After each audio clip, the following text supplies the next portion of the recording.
और गाना होगा ये हमारे होली का गाना है। आइए ब्रांड में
से कहिले हो ये धन जीव हीरे हो यही से कहिले हो ये धन जीव हीरे हो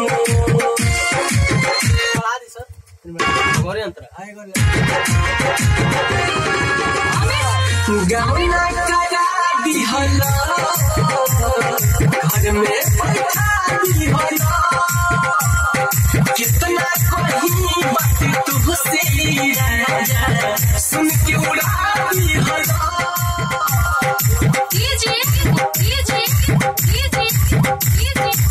अमित राजा गाना करा दिहला घर में बैठा दिहला कितना कहीं बात तुझसे सुन के उड़ा दिहला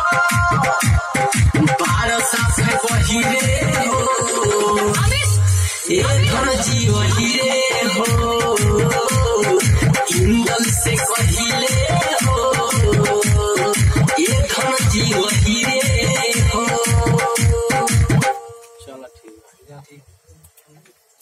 है सर।